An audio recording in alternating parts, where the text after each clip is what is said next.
Hey, what's going on? How is everybody? I am Miguel Washington. Welcome to my podcast. A funny thing happened on my way to success.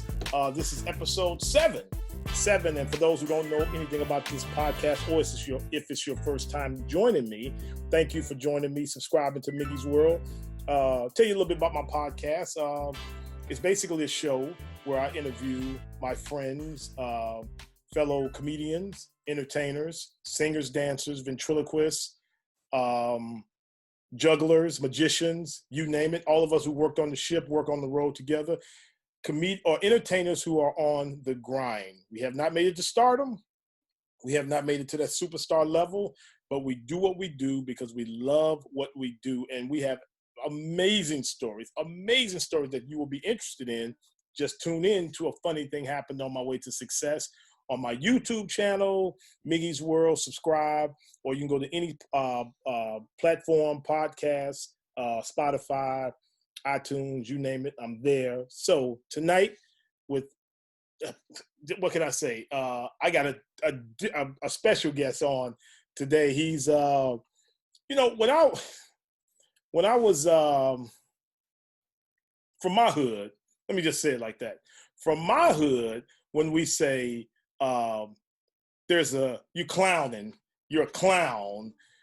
It was negative, joking, but I have a real live clown on my show. I want you guys to welcome to the stage to my podcast. A Funny Thing Happened on My Way to Success. I met my man, Jim Maltman. What's up, man? Man, can you hear me? Yeah, I got you, bro. I got you. Man. It's so good to see your face, man. I know, right? It's been a while. I miss you like crazy, man. Listen, I'm so glad to be here with you. I think the reason why we have not seen each other, let me let these people in on a little secret. Jim I consider you a bona fide DIY guy. He does it all. And he made the mistake of sending me pictures of him redoing his bathroom. And I've been trying to get him to come back to my house and lay some. I said, listen, bro, I will help you. Just help me. Help me. Help you. That's what I'm trying. That's what I was doing all day. I moved to a new place and we have this really old shed in the back. So I was like installing floors all day today. Okay. And you took the time out. You took the time out to hang out with your buddy. Absolutely. I brought my Jimmy Neutron coronavirus hair and I was gonna bring up the hair, bro. I mean, everybody looks different. Oh. You see, I shaved it back because it's growing in, but I shaved it back, and next week it'll be all black, and this will be all black. It'll be color. You think I'm 20, 30 years old? I think I'm going to continue growing the beard, so when this is all over, I can audition for some commercials again and be like those cavemans in the car insurance commercials. Be like, even a caveman can do it. Hey, that dude even got a sitcom for a little while. You have to do what you got to do. No. You got to do it. So how you doing, man? I'm doing good. Just like you, this is an absolute crazy time. Yeah. So, I'm trying to pivot. To pivot. And we're at the point now where it's like, when you're in this game or you're in this kind of this situation as a performer, mm-hmm. You get thick skin and you're used to hearing no at certain times, especially when I lived in Hollywood, California. I'd audition and no, and you let it roll off you. But we live in a time now where it's not even no, it's like, we can't, we can't. There's nothing we can do. No one's doing anything. No one's doing nothing. It's like, we can't do anything. Right. So that's the hard part. So I've been pivoting, and it's like, I work closely with a company in Atlanta called Liquid Sky. Okay. And I perform for them, and I write shows for them, and I manage, and we do a lot of creative things. Right. And we work for the Atlanta Braves. We have a contract with Atlanta Braves, but everything's on hold. We've had 20 contracts canceled. But we're like the number one entertainment company here in Atlanta. Okay. And we're growing by leaps and bounds every year, and it all came to a stop. But the good Right. thing is we have some wonderful clients, and they've been contacting us and say, okay, we still want you guys, but we're gonna have to postpone Right. all these events and stuff. So that's everyone, we're pivoting. That's the natural dialogue now. We Yeah. really still want you. We just have to. We'll call you when things Yeah. get back to up to speed. Now, for Yeah. those who don't know, my man Jim is a actual clown. Yes. You went to clown college. I went to a school for idiots. Now, there's a lot of people who go to college and clown, but you went to a clown. You went to, was it Ringling Brothers? I did. Well, my background when I was younger, I was an actor. Right. And I went to different schools and training to be, in the acting, musical theater. Did you want to be a child star? Is that what it was about? That was it? Yes. Okay. Corey Feldman was a big influence on me. Okay. And no.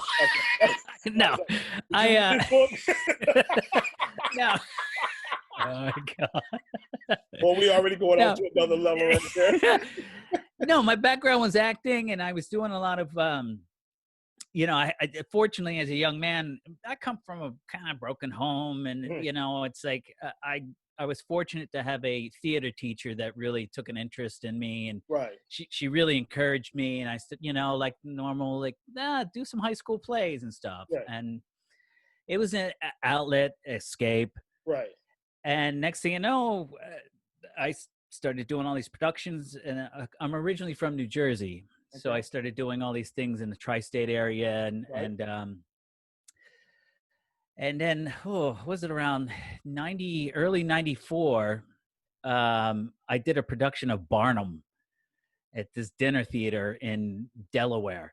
Okay. Wow. And one of the cast members was watching me, and I always loved physical comedy. I grew up watching the Three Stooges, and right. Oh, yeah. That's why we connected. That's why we connected. That's why we connected. Why I gotta, it's like I was influenced by them, and like Warner Brothers, like Bugs Bunny, right. All that stuff. And so when I did this production, one of the cast members saw me doing this physical comedy work because I played a few characters, and he's like, you'd be a great candidate for Ringling Brothers Clown College. And you take that as a compliment or an insult? I didn't know what to think. And then and then it turns out this guy was a former Ringling Brothers clown. Oh, okay. Okay. And I was like, there's a school for this, and and so pulling my leg, and it just so happens that Ringling Brothers was playing the Meadowlands in New Jersey. Okay, and he's like, we should go up because they're holding auditions. You should go. And I was like, we loaded in a car just for fun, and we drove up, and I improvised, and they taught me some stuff, and so they got me on film, and then I got a call from the dean of Clown College. Marker. Yeah. Is this Jim? It's like, hey, buddy. But he called me up, and he's like, hey, I'm going to be in Philadelphia in 2 weeks. The circus is coming to Philadelphia. I'd love to meet you there, and maybe you can re-audition. Right. Just to meet you in person. So I did. And hey, you want me to come up to Philadelphia and clown some more? What's up with that?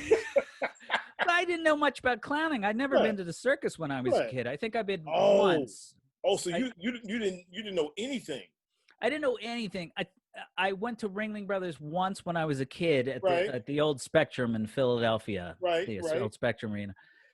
So I said, oh, yeah, sure, okay. So I went, kind of did my same thing. I did this kind of monkey boy character, and then they did a lot of improv, and he pulled me aside, and he's like, hey, just fill out the application and, just send it in as quickly as possible. And I was like, okay. He didn't seem to it. Yeah. Just send it in. Yeah. So I did. Use a pencil. And it wasn't just, use a crayon. Throw some glitter on it. Man. So I filled out first of all, it's not like a little application. It was like this 20-page booklet. Really? And And it's like because they want to know what kind of individual you are, what kind of person you are. Mm-hmm. If you do happen to get a contract and you get on the road, they want to know if you can survive on the road and have that kind of. See, so you it don't was like, think of that thing. You don't even think that way.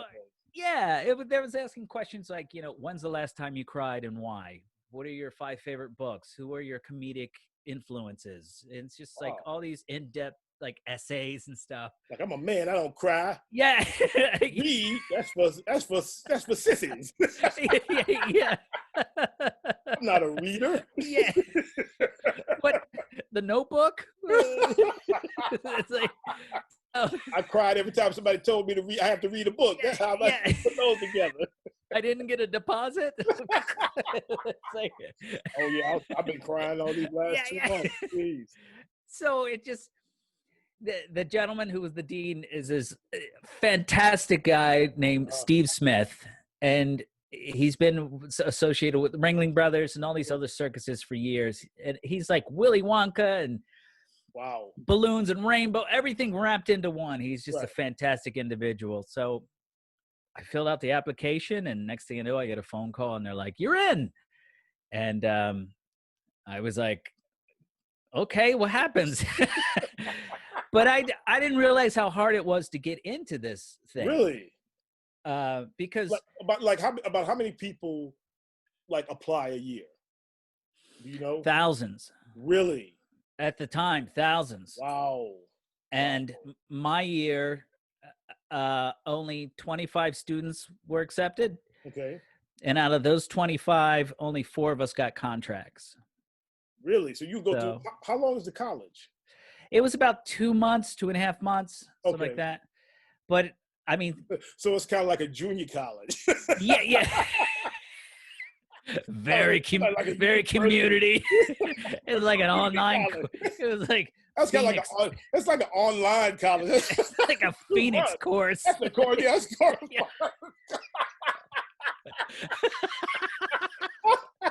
Wow. But I thought it was like, I thought you were gonna say like 2 years or something like that. No, but I mean, it was intense. Like once I got accepted, I started doing research. Mm-hmm.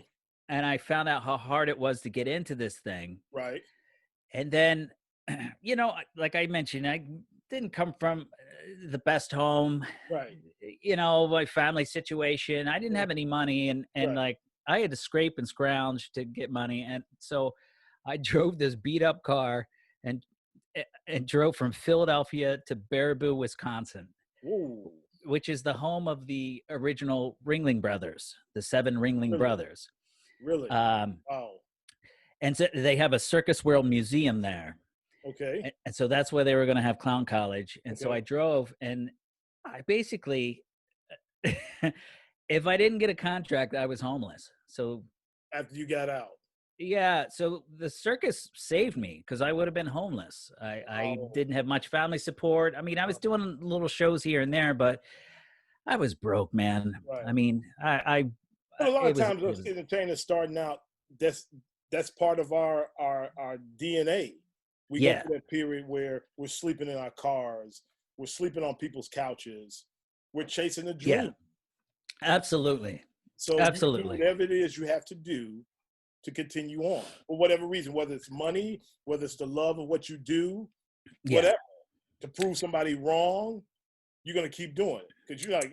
And plus, once you get your first paycheck, it's like, I'm not working a job. That's out.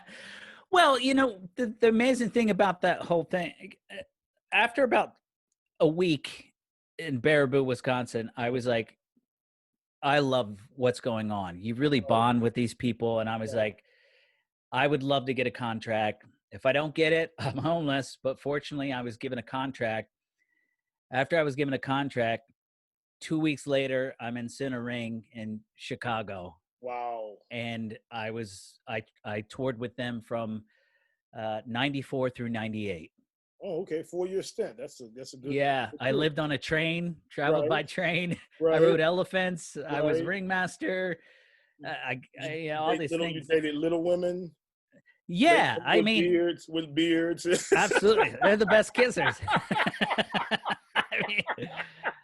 I mean, I took advantage of it. And the thing, like all the things I read in like magazines and books when I was growing up, I got to see it because living on this train, you're driving through everyone's backyard across the U.S. Right. So I've been in every state, and the circus has taken me around the world multiple times. Right. You know, it's great. It's great, and Now, it helped me also, like when I left Ringling Brothers, when it was time to go in '98. It was like things were changing, and I wanted to try something new. So I moved from I left the circus and I moved to Hollywood, California, and right. it actually gave me a step up because once I got an agent, they were like, "You can do this stuff." Right. Right. Oh, okay. Okay. So they were sending me on like commercials, and I got into like stunt work and craziness like that. Oh, so you did.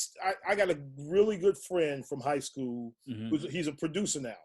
Yeah. And he started out as a stuntman.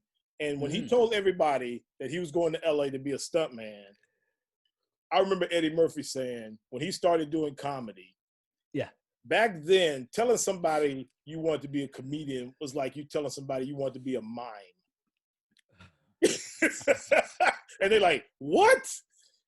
And that's how we felt when he said a stuntman. We like, they pay you to do stuff like that? He's like, yeah. And it's training.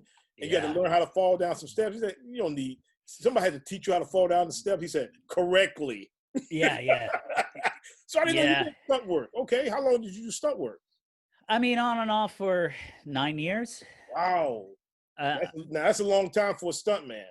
Because I know. Yeah, I mean, it wasn't always like, I did a lot of commercial work too. I did a lot of like national commercials, and then, once in a while I get a call from the agent and would be like, hey, we got this thing for DuPont or BF Goodrich. Can you fall down a set of stairs or fall over like a chair? And I'm like, yeah, okay. And, okay, I got to ask you this.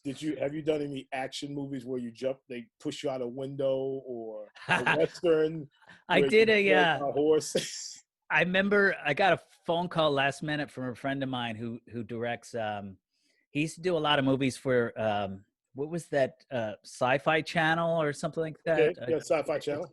It's gone now, I think. But so he calls me last minute. He's like, "Hey, can you drive out into the desert for this?" He was working on a zombie movie. Okay. And I was like, "Sure." And like with an hour's notice, I get in the car and drive like 2 hours out in the desert, and then I'm in this like Hollywood kind of Western town. Okay. And they slapped on some zombie makeup, and then a car ran over me. Like I smashed. Was your acting that bad? So I'm just walking. And it's like the Trans Am comes at me, and I roll off the hood and fly over like the windshield and fall off. And they were like, "Awesome, thanks, man. Have a good night." That was it. It's like that was it. Oh, that's good.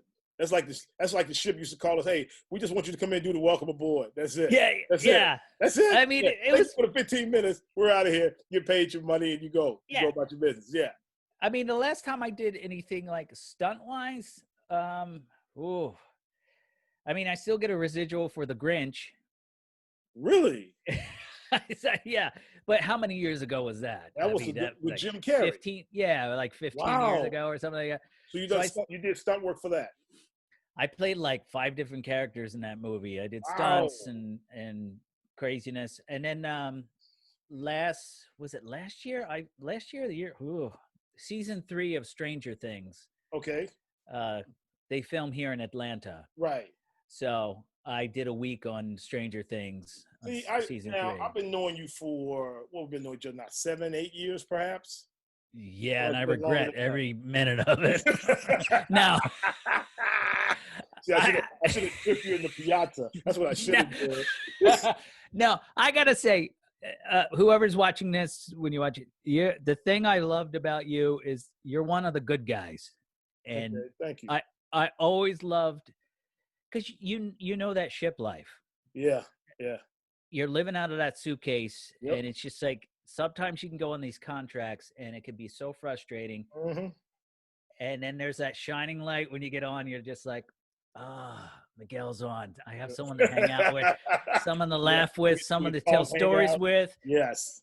it's just like, hey, you want to grab breakfast, lunch, dinner, whatever you want. Right. So that you were always one of the good guys and always really nice to me. And I always appreciated you and loved you for that. Man, you And appreciate that, man. You're yeah. a good guy as well. And you remember the first question. I always ask every entertainer this.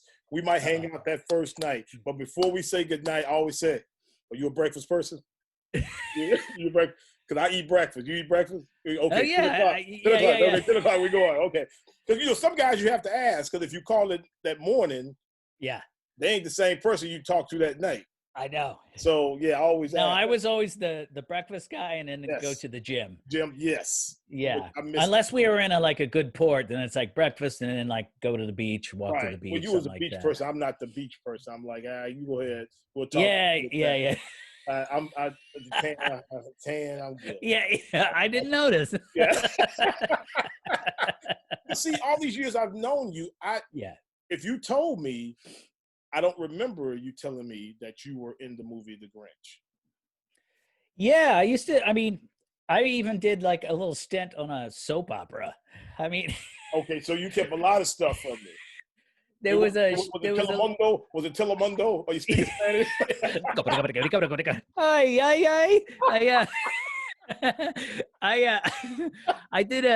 I would do guest spots on some.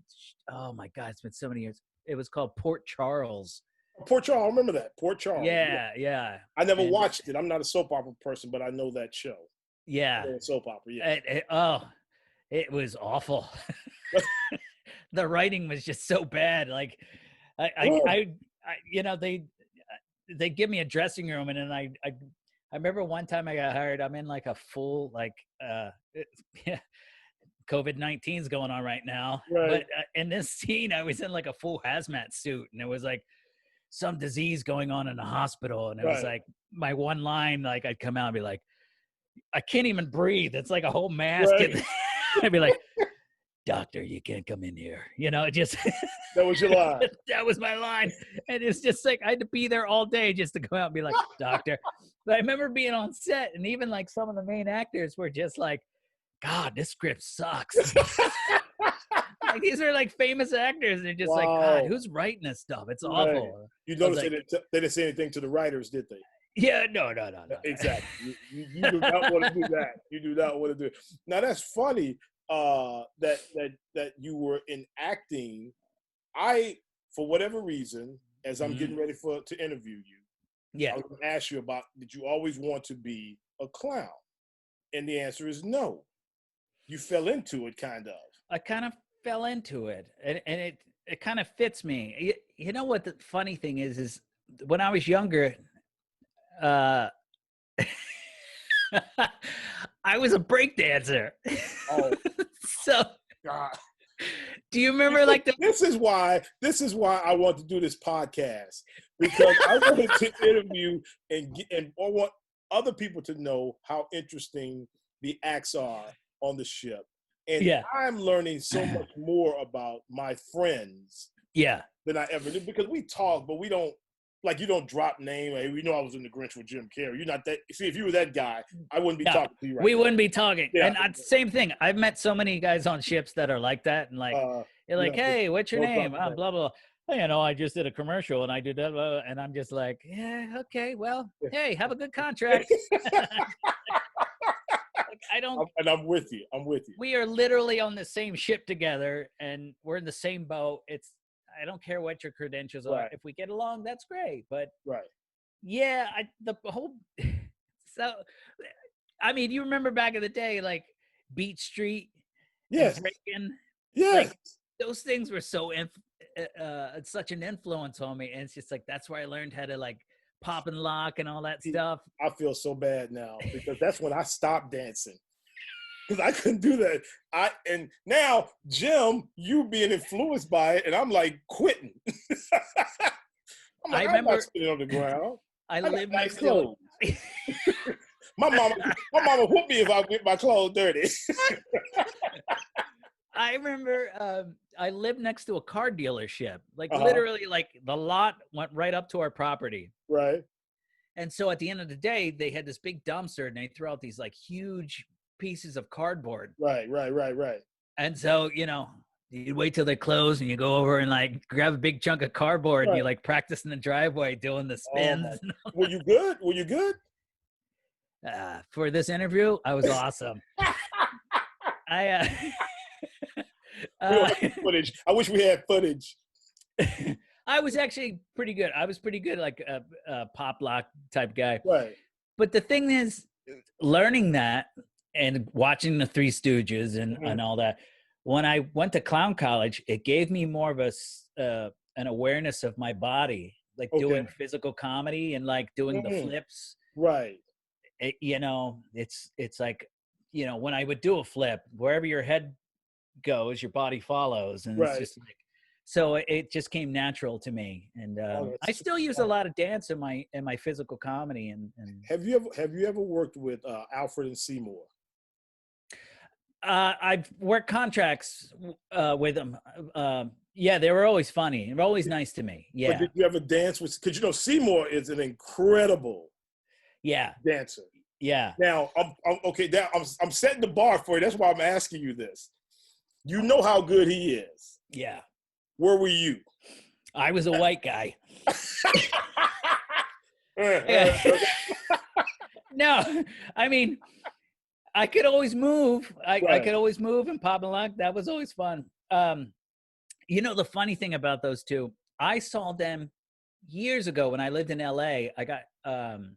I had a company that I started in Los Angeles, a circus company called Menage. Okay.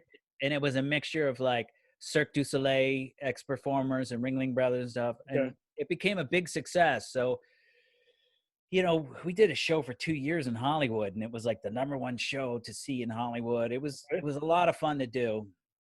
And we got hired to do this big thing in Long Beach, this like outdoor festival. So we set up a whole stage and aerials and rigging and stuff like that. And those two were street performing not too far away from where we set up. Okay. And they were unbelievable. I mean, they just had a huge crowd, and they're dressed in like inmate jumpsuits. They were so funny. And the thing I loved about them is they just didn't hold back. No. I mean, and they didn't on the ship either. And they got them in trouble at times as well. Yeah, well, you know. The politically correctness thing. Yeah, I mean, you know, but some of these ships, you know, some of these cruise directors were, you know, a little rigid. Yeah. You know. They didn't understand.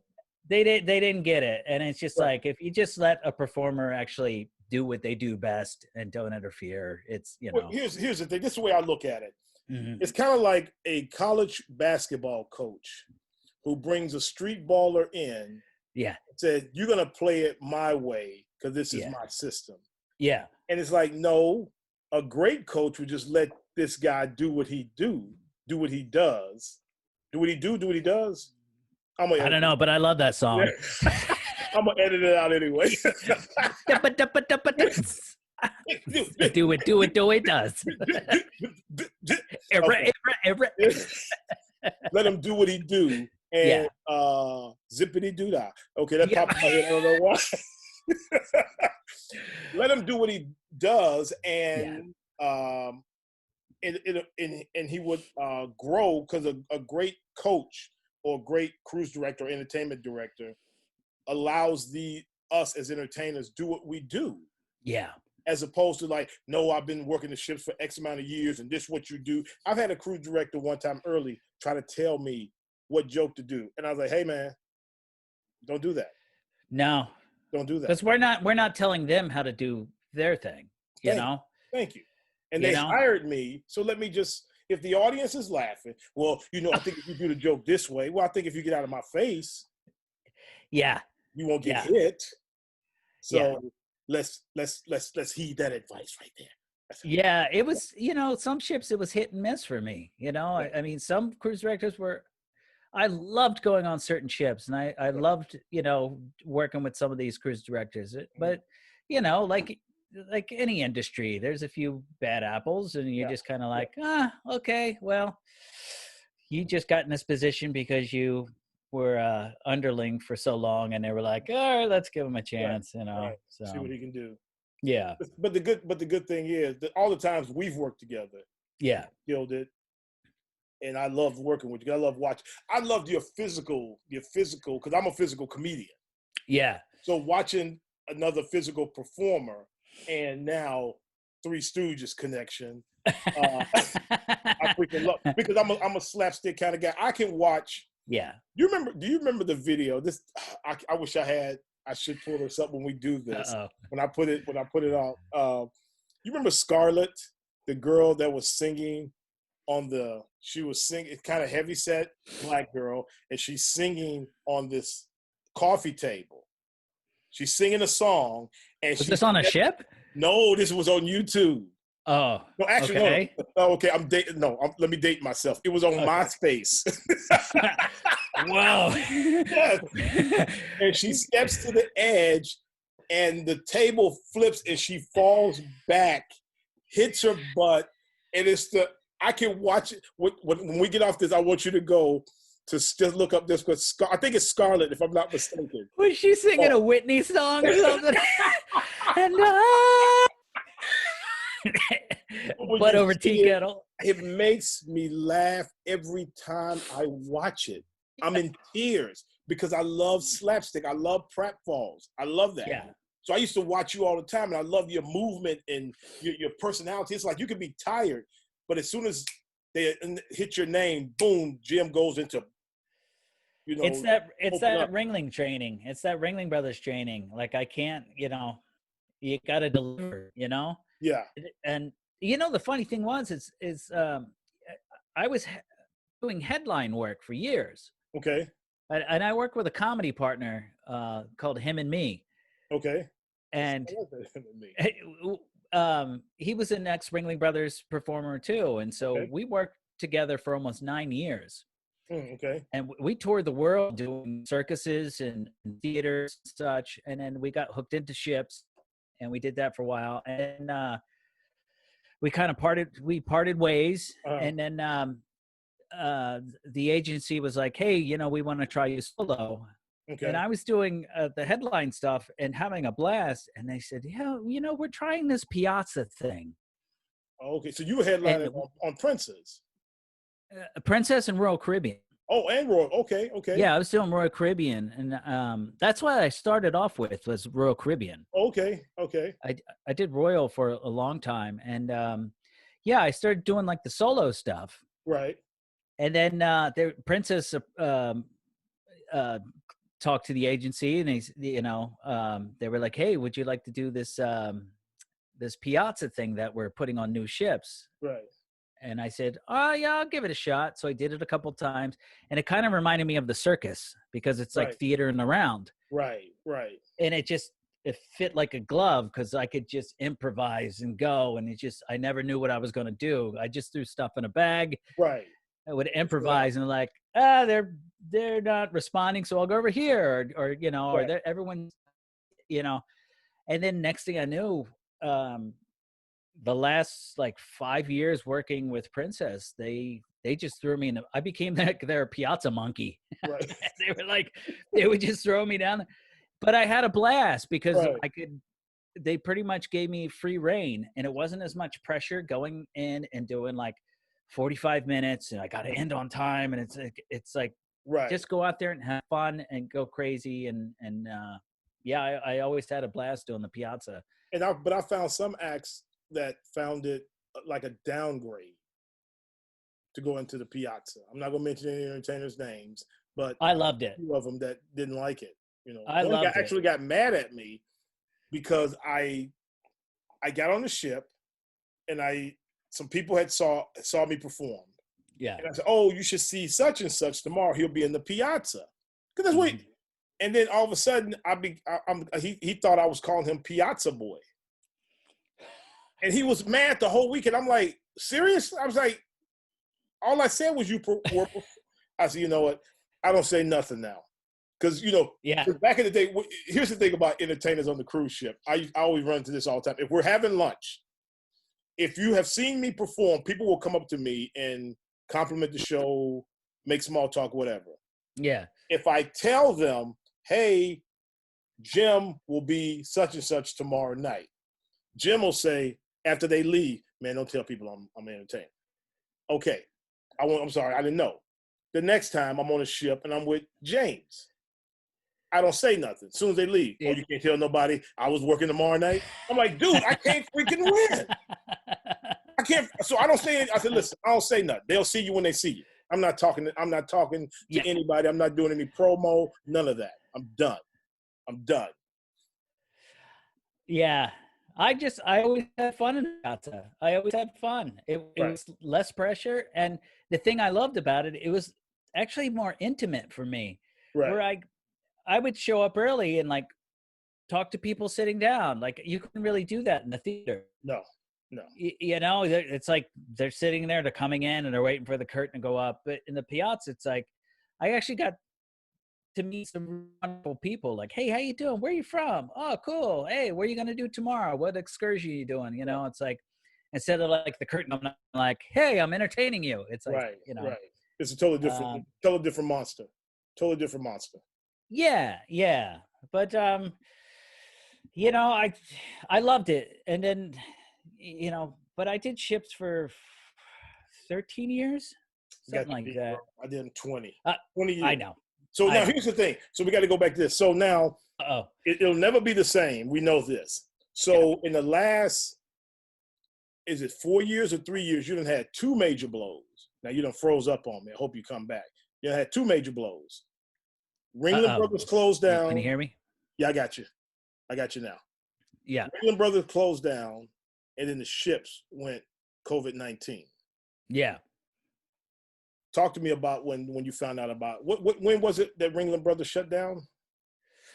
Ringling Brothers was like actually 3 years ago. Okay, I knew it was 3 or 4 years ago. Right. But I left. I wasn't part of that for a long time. Yeah, but it didn't hurt you. Not at all. Great institute. It didn't. Really? Not at all. Really? No. Wow, it's kind of like your alma mater shut this door. Listen, it was. It's like a family. I mean, the circus world, a lot of the Ringling people know the Cirque du Soleil people and vice versa. Right. We all kind of know each other, and it's like a big family, and we support each other and everything. But I left in '98 because it was changing. Right. The show was changing, and the times were changing, you know? Right. And so the thing I love about the circus, it's one of the most pure forms of entertainment. Well, as a comic, I would disagree with that, but since it's your no, but but live entertainment. That's what I guess I'm trying to say. Okay. Like you can't fake doing a triple flip 20 feet in the air. No, you cannot. You can't fake the juggling. You can't. You know, you got to show up and deliver. Same thing as stand up. You got to show up and deliver. Right. And you work on your material. You practice. Right. There's no YouTube. There's no looking on your 2-inch screen or something like that. No. But I love Ringling for the training. Okay. The camaraderie, the brotherhood. I mean, it's like to this day, some of my dearest friends are like family to me from Ringling Brothers. But some of my better work is when I left. Okay. Because you're in a dressing room, or we like to call it the clown alley. Right. To set up your steamer trunk, you're in there with like 20 other people. Right. And sometimes you get lost in the shuffle out on the floor, the circus floor. Right. So when I left and moved to LA and started like developing these new acts and a new kind of, I like to call myself like modern day vaudeville. Okay. Physical comedy, you know, so I started developing more of my own style. Right. You're not really going to shine when you're getting out of a clown car with 20 other guys and just on, you know, you're just like, he stole my wave. Yeah. I mean, like I said, I loved, and I was very fortunate being like a new clown. Like I wrote a lot of material that actually got being a new clown. I know, but a lot of stuff. The old school clown. You don't know nothing about no jokes. You don't know nothing about no jokes. You don't know about this red nose, these big shoes. I invented the big shoes. We had size shoes. I can just imagine an old school clown. Yeah, see, you don't understand. You don't understand. I invented all this. The big hips, I did that. Yeah. Let me tell you, kid. Because all of them smoked. I know all of them smoked. They all smoke. Let me take out my eye. Let me, it's just like, Oh my goodness. Okay, tell me. Let me do the all cross it. Let me tell you, kid. You're like, how long you been in here? How long you been in clown? Yeah. I need to find my exit strategy now. How long you been in? 15 minutes. Well, it's funny. Story. In the circus world, we call the new clowns pukes. Pukes? Pukes. Wow. Pukes. That's funny. Or 1st of May's also. 1st of May. 1st of May. Okay. Yeah. Give me a funny story. From ships? No. You can do that too, but I want one from the clown. From the Ringling brothers. From the Ringling brothers? Yeah. Oh my God. Well, let's just say this. In 94, when I got on the road, I started off, there's 2 units that are on the road. Okay. There's the red unit and the blue unit. Okay. So each show would travel for 2 years across the U.S. Okay. So your first year was the big city tour, like Madison Square Garden. Right. What's the big arena here in Atlanta? Yeah, that one. Yeah, that one. So you play all the big arenas. And in your second year, we call it the rodeo route. So you're playing like Raleigh, North Carolina, and, Louisville, Kentucky, right. And like Arkansas, They probably gave you better better feedback because they star for entertainment. Yeah. I mean, well, it's anywhere you go. I mean, really? I was that. Yeah. I always thought the smaller city show much more love. Yeah. I mean, they appreciated you more. Well, I think we would slightly change some of the comedy. Okay. So, like, when you got up in, like, New York and Boston area, they wanted more, like, verbal, like... Gotcha. A little smart. And then, when you got a little more down south, it was a little more slapstick. Right. Okay. I got you now. Right. But funny stories? Oh, my God. That happened to you? Well, oh, my God. There's so many. Because my years, you got to remember, Jackass was starting to become popular. Okay. or a little bit after us. We were doing like the Jackass stuff before they were doing Jackass. Right. Okay. So like when those movies came out in the TV show, it was like we were doing that a few years ago. What's his name? Johnny? Was his name Johnny O? Wasn't he a clown? Steve-O. Steve-O. Wasn't he a clown? I know he worked on the cruise ships. You know what's funny? Steve-O actually went to clown college with some of my friends. There you go. Okay. And I yelled at some of my friends because Steve-O would call a couple of my friends up and be like, "Hey, dude, I need some ideas." And like, they give him ideas like, "Hey, you squeeze a lemon in your eye," or do right. And it's like, "Oh, cool, dude." So I tell my friends like, "Dude, you're not getting paid for this." Right. I'm trying to protect you.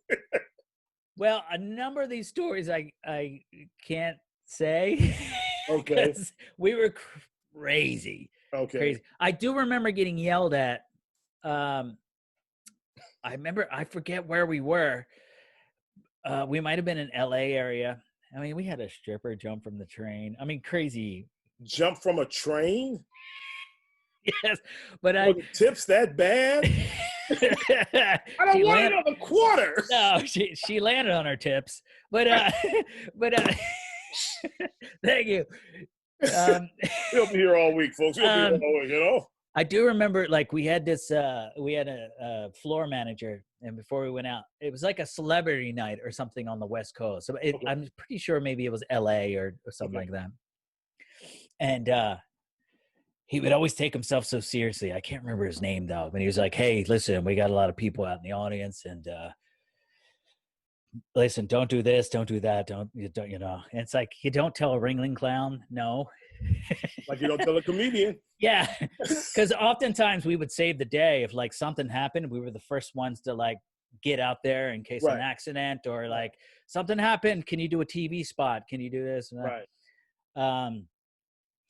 And so he's like, I got some people out there. And so at the time they did this thing, we called it bust out.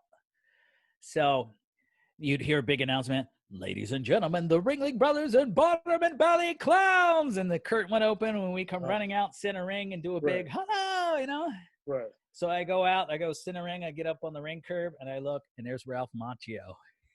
Wow. The Karate Kid. Right. And I'm like, I grew up with the Karate Kid, Right. Where's Ralph Macchio? He's staring at me and I just look at him and I do I do the Karate Kid pose. Right. And he's like the joy just drains from his face and he's like, and you see him like and he gets up and he gets up and leaves. He left the show. Really?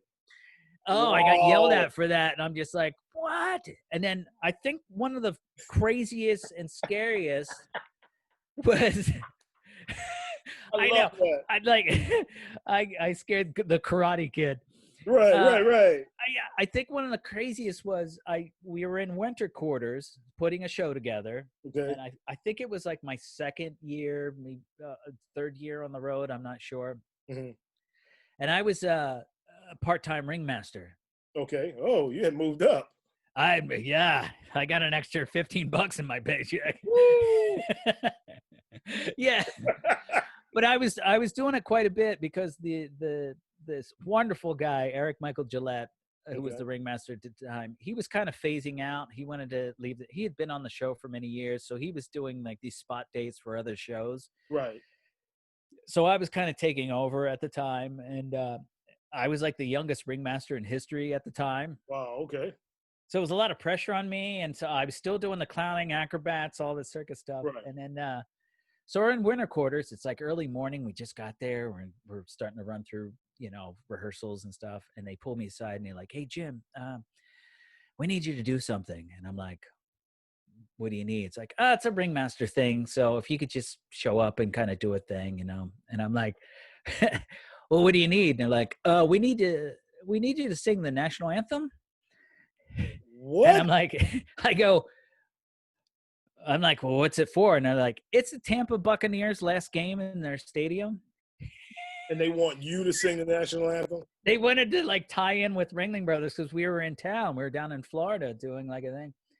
And I was like, are you kidding me? Like my mouth goes dry. Right. And they're like, well, it's already booked, so you've got to do it. And I'm like, well, if it's the last game, shouldn't the fat lady be singing that? Wow. Well, we did bring we did bring an elephant. So. Okay, all right. I look at the guy who told me. I said, "Now listen, it's iconic song. It's a treasured song. It's our national anthem." And I'm like, I'm not going to be embarrassed on live television. Right. And it was the last game at this stadium. So everybody's going to be watching. 60,000 fans were there. Ooh, and tell how many are on cable. So I go, I look at the guy who told me this. I go, shut up, go to the office, and print out the national anthem on a card. You didn't even know it? It's one. Here's the thing. Everyone be like, oh, it's the national anthem. When you're out there with 60,000 people in complete silence. You're going to be saying happy birthday.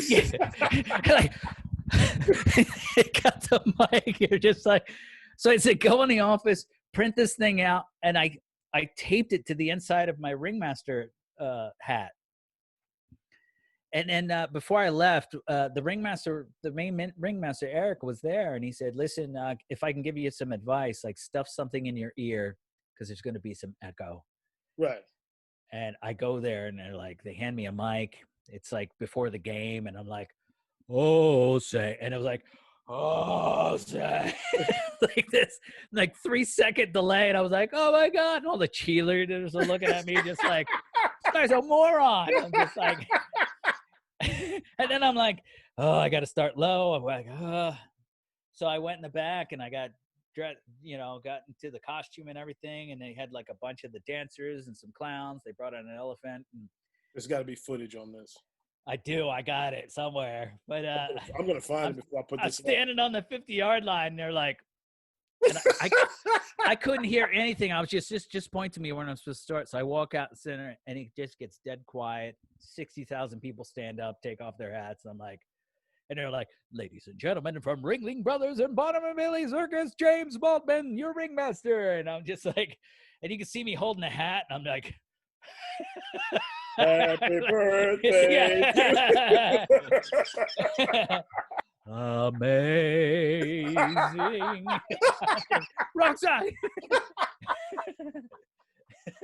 But I was like, I started off like real low. I'm just that's funny. Oh, say, can you? I'm just like, but you could see me in the footage, like I'm holding on to this ringmaster hat, like I'm almost giving it like a headlock, and I'm just like, and you can see my eyes going like, like I'm not gonna be like a Roseanne or someone who messes up and like, it's like, do you see this idiot from Ringling Brothers? Oh my goodness. But after I did it, I told management, I was like, never, ever throw me in a situation like that. Did they cheer afterwards? They were great. They were great afterwards. They were so nice, but the flop sweat and just, it's. There have been some bad. Yes. Number one on my list, Carl Lewis. All right, are we all ready? Here we go.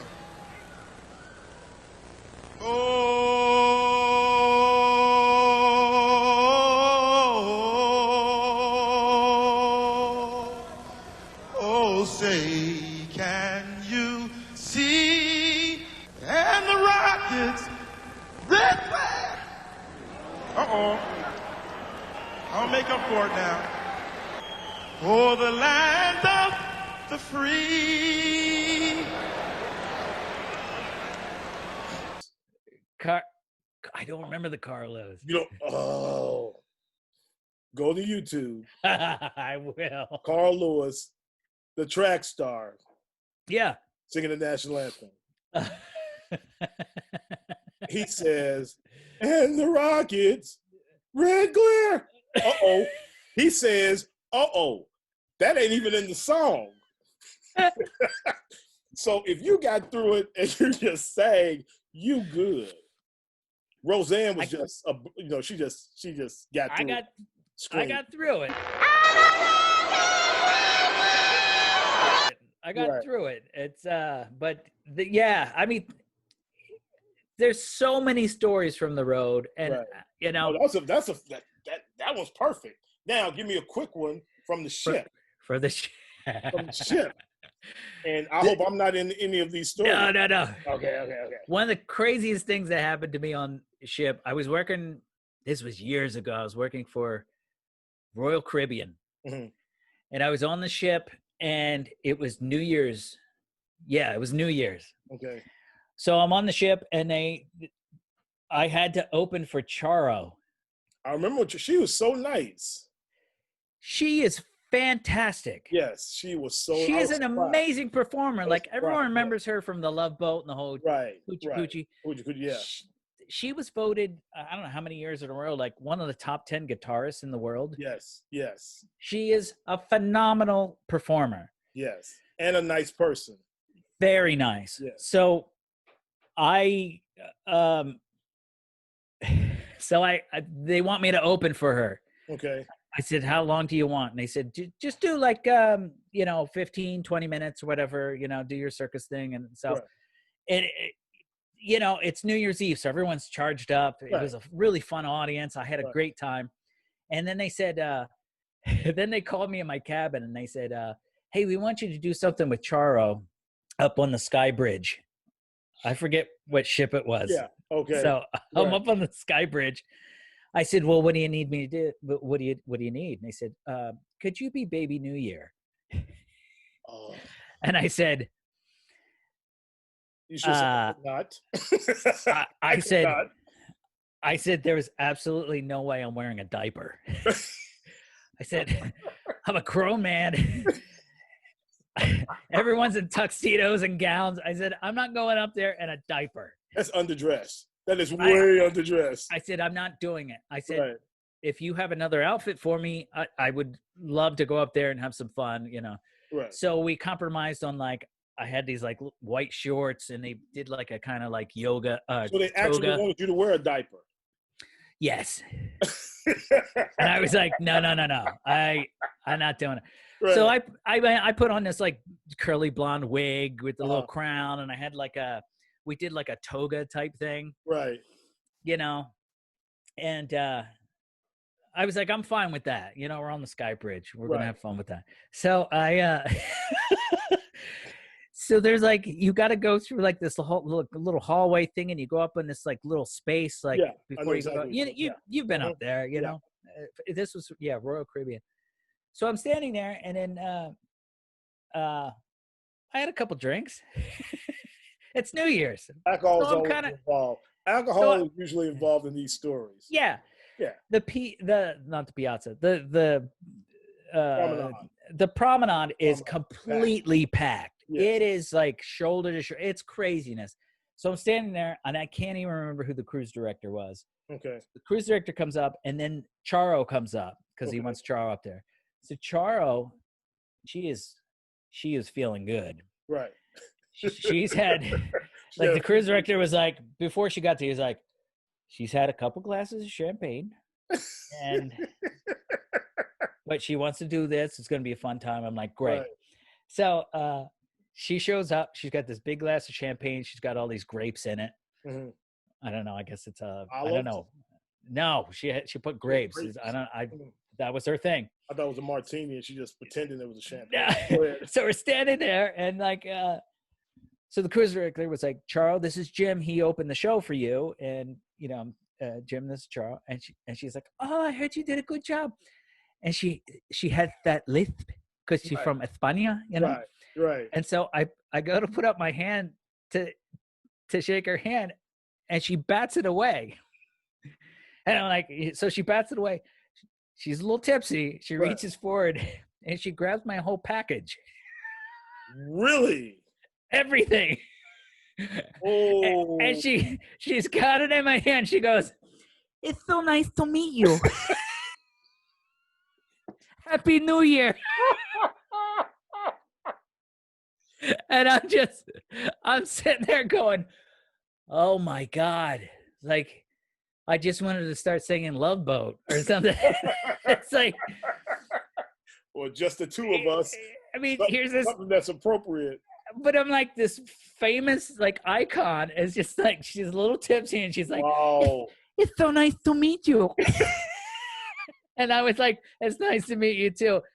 And we're all laughing, and then we go out there and, you know, do the countdown. It was, you know, that kind of fits into the movement. The Me Too. Yeah. You could have left the Charo. I think you just did. I think you just did. I could have made some money off a Charo. Oh my goodness. 70s star. You know? Oh my goodness. Wow. Jim, listen, bro. Yeah, man. Way to end on that. I know. That's a mic drop, man. Hey, listen, I know when to stop an interview. I'm just like when I do my show. You don't try to go to the next punchline. That was it. That was it. That was perfect. Charo and you in the Me Too movie. You can't. Come on, yo.